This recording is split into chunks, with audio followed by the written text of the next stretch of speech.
Aujourd'hui, sur le podcast Balance ton héroïne, c'est Dimitri Repérant que je reçois pour un spécial Balance ta voix. Je suis Géraldine Jakowski et j'ai créé ce podcast pour mettre en lumière les héroïnes des temps modernes, ces modèles de notre temps dont nous avons tant besoin. Qu'elles agissent dans différents domaines au travers leur association, leur projet entrepreneurial, leur ONG, sur des sujets sociaux, sociétaux, environnementaux et même de droits humains ou droits des femmes. Alors écoutez-les, c'est très inspirant. Et puis, dans ce podcast, il y aura aussi des interviews d'hommes qui viennent nous parler de leur héroïne de vie. À tout de suite. Dimitri, bonjour et bienvenue sur le podcast Balance ton héroïne. Salut Géraldine. Hey. Je suis ravie de t'avoir sur le podcast. Merci d'avoir accepté mon invitation. Je suis ravie Merci d'avoir à toi oui. de m'inviter. Et je suis ravie d'avoir des hommes sur ce podcast qui viennent me parler de leur héroïne. Et toi, c'est spécial, mais en fait, c'est ton identité. Tu vas nous révéler là. Alors dis-moi, Dimitri, qui est ton héroïne? Ou quelle est ton héroïne? Alors, ma plus grande héroïne, c'est la voix. Est-ce que c'est clair? La voix, celle qu'on entend. Là, par exemple, celle qu'on entend de moi. Mais pas que celle qu'on entend de moi. La voix en général. Très, très intéressant d'aller plus en profondeur en ce qui concerne la voix. Et moi, j'ai une question, Dimitri. Oui. Qu'est-ce que ma voix dit de moi? Alors, elle dit plein de choses. On dit souvent que la voix ne ment pas. Parce qu'elle donne à la fois une information sur la culture, sur, je sais pas, par exemple, pas simplement la culture d'un pays, mais aussi la culture familiale, le type de famille ou peut-être même la région aussi. Elle donne ça, elle donne aussi le niveau d'éducation en général. Donc, on est informé par le vocabulaire, par la façon de s'exprimer souvent, par un accent ou un autre. Il va y avoir ça aussi. Donc, on va très vite les uns et les autres un peu se jauger en écoutant une personne. Elle va aussi donner des informations sur son état émotionnel. Donc, par exemple, si jamais je parlais comme ça et que je parlais comme ça, voilà, avec une voix comme ça, en fait, peut-être tu te dirais quelque chose sur moi. Tu aurais l'impression, d'ailleurs, on entend peut-être des sirènes. Moi, j'entends des sirènes. Il y a quelque chose où ma voix, elle va informer. Ou alors, si jamais je parlais comme ça, tu vois, d'avoir une voix comme ça, salut Géraldine. Alors, donc elle va raconter mon état émotionnel. Tout à l'heure, je l'ai pas contrôlé. J'étais vraiment dans ça exprimer ce que j'étais, mais il y a une intensité, on peut le sentir, je pense. Les gens l'entendront. Moi-même, je m'entends pas, je m'écoute pas, mais j'entends bien que je peux avoir une intensité dans la voix, comme si c'était vraiment important. Donc, et ça, cette émotion, elle passe. Je peux aussi avoir une voix qui va être réconfortante, qui va être calme, qui va être posée, ou une voix carrément, voilà, quand je vais allonger un peu les voyelles, là ça devient une voix un peu séduisante. Voilà. Donc, il y a beaucoup d'informations dans la voix, énormément. À travers le son, la prosodie, comme on dit, il y a le son, donc la mélodie, il y a le tempo, il y a le rythme, et dans tout ça, il y a une information primordiale. On sait si quelqu'un a confiance en lui quand on entend sa voix. On sait que si quelqu'un, alors il peut ne pas avoir confiance dans certaines situations, mais dans une situation précise, on sent que quelqu'un a confiance. On sent que quelqu'un est sympathique. Sa voix va nous donner envie d'aller vers lui. On va avoir confiance, mais une autre confiance. C'est pas lui qui a confiance en lui, mais plutôt, on a confiance en lui. On le trouve sympathique. Donc, par exemple, si jamais je vais monter, tu vois, je fais monter ma voix à la fin de chaque phrase, eh bien, il y a quelque chose de plus sympathique. Alors que si jamais je ferme la fin de mes phrases et que je fais tomber le son à la fin de chaque virgule ou de chaque point, eh bien, il n'y a pas de question là. C'est un point à chaque fois. Et donc, ce point, cette mélodie-là, elle informe. D'ailleurs, il y a eu des études scientifiques sur ça. L'IRCAM, le CNRS se sont intéressés à ça. Et des chercheurs ont d'ailleurs développé même des startups parce que aujourd'hui la voix c'est devenu tellement important, mais en plus dans la question pas simplement humaine, mais aussi dans l'intelligence artificielle. Et donc ils essaient de savoir quelle est la voix qui donne confiance, quelle est la voix qui paraît être affirmée, quelle est la voix Et par exemple, si jamais je mets un sourire, alors sans avoir à sourire, j'enlève le sourire, sans rire, mais je mets le sourire dans ma voix, ça va s'entendre, non? Tu l'entends là? Là, j'entends tout à fait ton sourire. Qu'est-ce que tu dis? Tu Monoprix, on est là pour vous aujourd'hui. Qu'est-ce que tu en penses de ça, de ces chuchotements que toutes les grandes marques ont repris? Alors, le chuchotement, un peu comme la voix que je peux faire là maintenant et qu'on entend souvent dans des podcasts, cette voix douce ou cette voix du thérapeute, c'est la voix de l'intimité. Et le microphone a permis cette chose-là. C'est-à-dire que l'intimité est devenue quelque chose de beaucoup plus large. Je peux être intime avec plein de monde en même temps. Donc là, c'est ce qu'on fait. C'est comme si en fait le micro prenait quelque chose de tout près. Donc normalement, s'il n'y avait pas de micro, bah, cette façon de parler, ça serait presque comme si je parlais à l'oreille. Mais oui, en Et donc c'est fait, très intime, c'est une parole qui est réservée. la Et donc personne cette nous voix-là, elle entend. informe, elle donne une intimité. Ah, c'est génial. Du coup, Ouais. là, on n'est plus que tous les deux alors. Voilà, on n'est plus que tous les deux, toi et moi. Personne ne nous entend. Ah si, peut-être, grâce au micro, mais en tout cas, on se parle, toi et moi. Les autres nous écoutent peut-être, comme des petites souris. Et c'est ça que fait le microphone. C'est ça Qu'en que fait, fait le microphone. Alors, il faut parler peut-être un peu plus fort. Pourquoi? Parce qu'on est dans l'audio et que oui, peut-être que ceux qui nous écoutent sont dans le métro avec un brouhaha immense autour d'eux. oui.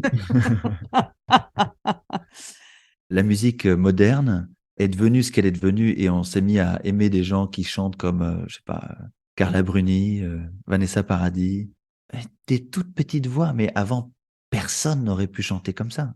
Impossible. Personne n'aurait pu faire carrière en tant que chanteur comme ça avant le micro. Donc le micro a permis que l'intime vienne sur scène. Ah, c'est super intéressant. Ouais, je comprends. Jane Birkin, Ouais, pareil, oui. Françoise Hardy, Ouais, oui.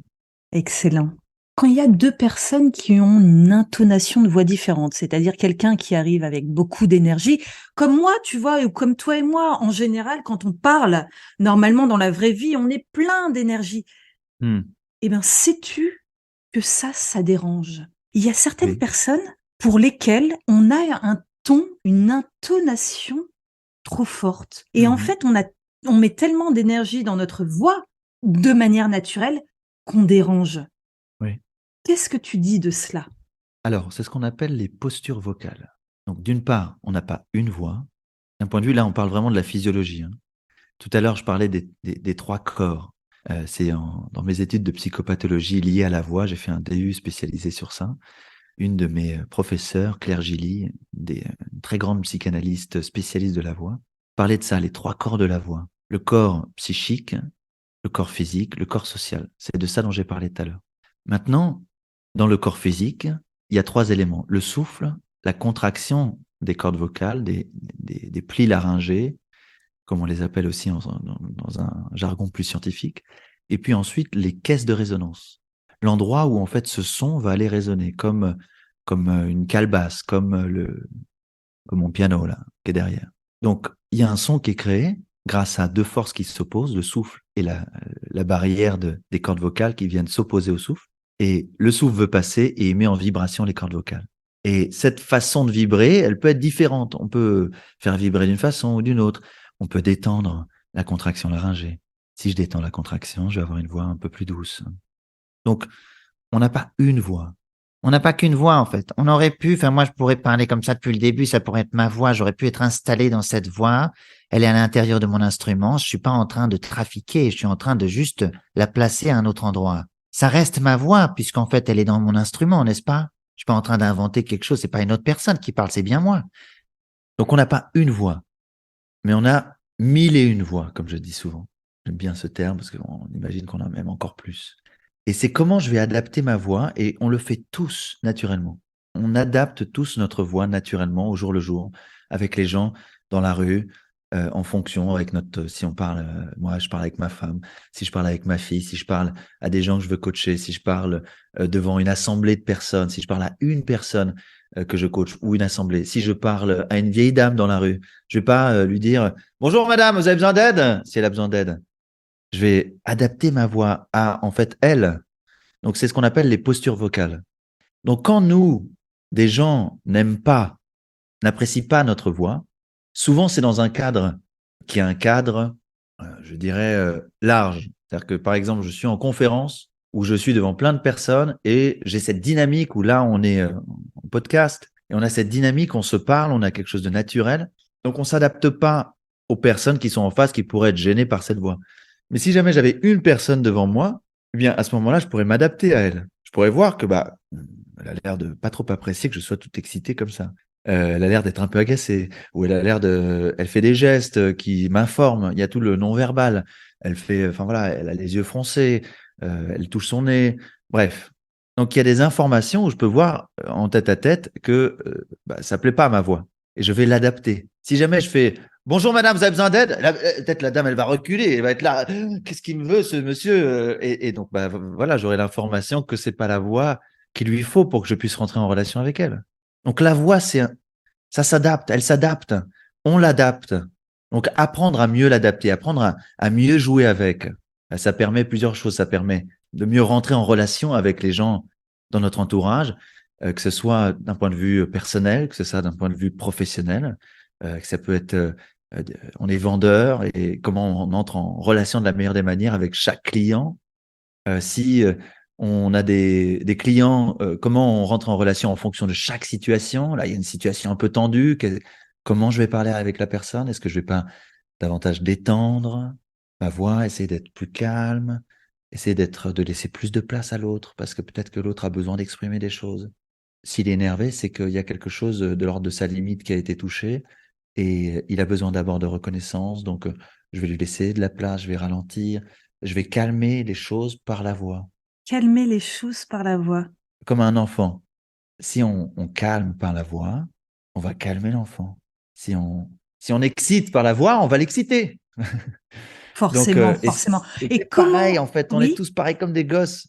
comment font les gens dont on n'aime pas la voix? Qu'est-ce que je dois faire si jamais j'ai beaucoup de feedback où on me dit qu'on n'aime pas ma voix ou que ma voix dérange? Qu'est-ce qu'on doit faire? Alors, il y a deux choses. D'une part, peut-être effectivement écouter cet avis, l'entendre et voir ce que ça nous fait. On peut se dire, je m'en fous, c'est une attitude. On peut se dire, ok, très bien, je vais peut-être aller voir qu'est-ce qui se passe de ce côté-ci. Peut-être que je pourrais l'améliorer, ma voix. Et comme on a tendance, nous, à ne pas aimer notre voix quand on s'entend, parce qu'elle est complètement différente de celle qu'on entend, nous, quand on parle, il y a aussi ce travail-là, c'est que nous, on est en accord avec notre voix quand on parle, sinon on ne parlerait pas avec cette voix. En revanche, sauf dans des situations de stress où on maîtrise plus, parce que dans ces moments-là, dans les moments émotionnels, on peut avoir la voix qui monte d'un coup et on n'aime pas sa voix quoi qu'il en soit, même celle qu'on crée. On s'énerve, on a la voix qui monte chez les femmes, souvent il y a ça aussi, ça devient très aigu parce que l'intensité amène beaucoup aussi, ça va vers l'aigu en même temps. Donc réussir à contrôler le fait que je peux monter en intensité mais rester dans une profondeur, ça c'est des choses qui s'apprennent techniquement. Donc pouvoir maîtriser mieux son instrument et apprendre on a un miroir vocal. Le miroir vocal, c'est-à-dire que toi, et à chaque fois que je vais m'entrer dans l'enregistrement, ou toutes les personnes qui vont nous écouter vont écouter mon miroir vocal. C'est la partie que moi, je n'entends pas. Si jamais il n'y avait pas d'enregistrement, je ne l'entendrais jamais de ma vie. Avant, personne n'entendait la voix que les autres entendaient. Mais Jamais. oui, mais c'est dingue! Donc aujourd'hui, on a ce truc où on peut entendre sa voix, on a la trace de sa voix telle que les autres l'entendent. Et d'un coup, on se rend compte, mais j'aime pas du tout ma voix, mais qu'est-ce que c'est que cette voix? Mais pourquoi j'ai une voix si aiguë, machin? Donc bon, je vais pas expliquer pourquoi, c'est pas si important, on peut en parler une autre fois, mais ce qui est important, c'est de se dire que dans ce miroir, eh bien moi aujourd'hui, ma voix, c'est pas simplement celle que je perçois en parlant, c'est celle aussi que je perçois en m'écoutant. Quand je me mets de l'autre côté, quand je me mets dans la peau des autres, parce que si je n'aime pas ma voix telle que je l'entends à l'extérieur, j'aime pas le truc que je donne aux autres. Donc, travailler à la fois sur aimer sa voix quand on parle et aimer sa voix quand on l'entend. En modelant, en travaillant la matière, on peut créer ce qu'on appelle une signature vocale. On a tous une signature vocale, mais notre signature, elle est inconsciente. Travailler sa voix, ça permet de conscientiser, de mettre d'un coup, non, en fait, je veux changer ça, je veux plus ça, je veux plus de ça, je veux qu'il y ait plus de rondeur, je veux qu'il y ait plus de profondeur, je veux plus d'articulation, je veux plus de capacité à articuler. Voilà. Je ne réponds pas, enfin, je suis bouche bée, en fait, c'est passionnant. C'est passionnant d'avoir toutes ces informations sur notre outil. Est-ce que j'ai le droit d'appeler la voix outil? Alors, la voix, en fait, bah ouais, c'est ce que j'ai dit, c'est que c'est un pont, c'est un outil, mais en même temps, c'est pas seulement l'outil. C'est-à-dire que c'est aussi la concrétisation. C'est-à-dire que sans voix, aussi, il y a cette question de la voix intérieure. Est-ce que la parole intérieure est venue parce qu'il y avait une voix extérieure ou un langage extérieur? Si on n'entend pas, on va avoir une parole intérieure. Virginie Delalande me parlait de ça. Sa parole intérieure, elle est écrite, où elle voit quelqu'un dans la lumière avec sa bouche et elle peut lire sur ses lèvres. Mais elle n'entend pas de voix. Alors que la plupart d'entre nous, on a intégré le son à l'intérieur de notre tête. Donc, la voix, c'est pas simplement l'outil, c'est aussi ce qui est. C'est nous. C'est pas juste un outil pour que nous se dévoile. C'est nous. C'est nous. C'est tout à fait passionnant. Alors malheureusement, on va devoir clôturer cette interview. Et pour la clôturer, mais je ne veux pas. J'ai une dernière question. Pourquoi dit-on j'en perds la voix? Qu'est-ce qui fait? Ça veut dire quoi? Ça veut dire quoi aussi quand moi je perds ma voix, mais je la perds vraiment, c'est-à-dire que je n'ai plus de voix. Le silence est nécessaire. Le dormir, c'est nécessaire. La retraite est nécessaire. Maintenant, parce que c'est dans cet endroit-là qu'on peut se réinspirer. C'est dans ce moment où on ne parle pas qu'on inspire. Je ne parle pas et inspire en même temps. Je suis inspiré, je peux dire aussi ça. Je suis inspiré et j'inspire les autres. Et le moment où je vais m'inspirer moi-même, où je prends un moment d'inspiration, à la fois, on peut l'entendre dans tous les sens, hein. L'inspiration en termes physiologiques, mais aussi l'inspiration en termes créatifs, en termes d'idées, en termes de centrage, de tout ça. Donc, si je suis capable de parler aujourd'hui comme ça de la voix, c'est que j'ai travaillé cette matière, que j'ai appris, que j'ai pratiqué, certes, mais je me suis tu, j'ai appris d'autres. Donc, c'est quelque chose à en perdre la voix, c'est que je n'ai pas de mots, je n'ai plus de mots, je n'ai que la présence. C'est innommable, d'une certaine façon, ce que je vis, ce que je reçois. Ça, c'est une chose. Et après, pourquoi nous, on perd la voix? Pourquoi on peut perdre notre voix? Parfois, alors ça, c'est en tout cas ce que je crois. Alors, à la fois, il y a du forçage, mais le forçage, à partir d'un moment, c'est si jamais je parle, moi, ça m'arrive aussi hein, de perdre la voix. Par exemple, là, en juillet, j'ai eu 2 jours, j'ai été malade et 2 jours, j'avais plus de voix, où j'avais une voix vraiment presque éteinte. Et puis après est apparue une voix de catacombe, une voix hyper grave, un truc vraiment hyper grave. Donc c'était encore comme si c'était quelqu'un d'autre, c'était assez marrant. Donc ça m'a amené à quoi? Ça m'a amené à me dire, bon bah en fait, j'ai besoin de repos là, j'ai besoin de me taire, j'ai besoin de ne plus être dans donner, donner, donner. J'ai besoin aussi de me ressourcer. Quand l'information, on perd sa voix, c'est j'ai besoin de repos. Clairement, la voix a besoin de repos, elle est fatiguée. Après, en s'exerçant, comme dans le sport, plus on s'exerce, plus l'effort, on pourra le prolonger. Si je cours une fois tous les 10 ans, je vais pas pouvoir courir un marathon de la même manière qu'un gars qui court tous les 2 jours ou toutes les semaines. Donc c'est simplement ça. Mais quoi qu'il en soit, tous, le plus grand sportif, le plus grand chanteur d'opéra, le plus grand orateur, tous ces gens ont besoin de repos. On a tous besoin de repos. Notre voix a besoin de repos. Et quand on dort, elle se repose. Quand on se tait, elle se repose. Les cordes vocales sont détendues. Et c'est pour ça d'ailleurs que le matin, on a la voix la plus grave. Parce que les cordes vocales ont été tellement détendues. Et pour créer la voix grave, c'est les cordes vocales dans leur entièreté, complètement détendues, qui vont venir se coller. Et donc, comme elles sont complètement détendues après avoir dormi, on a une voix très grave. D'accord. Eh ben, écoute, J'ai waouh. répondu à tes questions. Écoute, je crois que tu pourrais écrire un livre sur la voix, en fait. C'est prévu. C'est prévu. Oh! Et j'ai déjà lancé un podcast en 2023. En tout cas, c'est l'objectif que je me suis donné.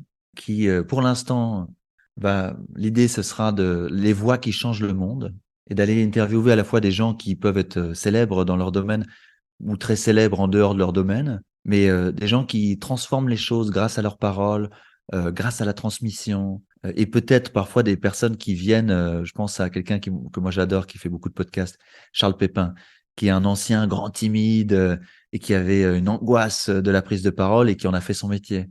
Et donc, par exemple, d'interviewer Charles Pépin ou des gens comme ça pour aussi faire entendre que on peut avoir des blocages. Parce que moi, j'aide beaucoup aussi des personnes qui se sentent bloquées dans leur expression d'eux-mêmes, parce que je suis passé par là. Et donc, qui ont des blocages et qui les ont dépassés. Et que c'est pas simplement, waouh, le mec avait une compétence dès le départ, et moi, c'est pas pour moi. Non, le mec était nul et il s'est juste bougé, et il est devenu cette chose-là par le travail et par l'audace. Et voilà, c'est inviter à ce que chacun devienne plus audacieux, à prendre la parole, à ouvrir sa voix, parce que chaque voix compte. Et ce sera le mot de la fin. Je te remercie beaucoup, Dimitri. J'espère que tous les auditeurs et toutes les auditrices auront écouté ce podcast jusqu'au bout, parce que c'était vraiment passionnant. Merci grandement de nous avoir consacré ce temps. Évidemment, il y aura dans les ressources de l'épisode ton contact pour Bien sûr. tous ceux et toutes celles qui ont envie de travailler leur voix et pas que. Parce que je sais que tu Exactement. fais un grand travail et j'ai moi-même assisté à un atelier où on travaille bien plus que la voix pour aller trouver véritablement sa voix, VOIE. Mm. Donc, merci beaucoup, Dimitri. Je te remercie de m'avoir donné ce moment pour pouvoir donner ce que j'ai à donner de plus précieux. Merci à toi et à très vite. À très bientôt.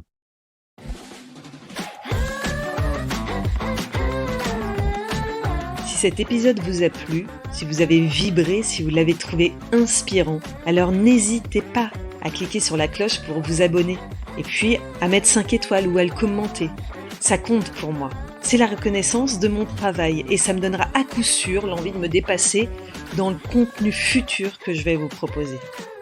À tout de suite et merci.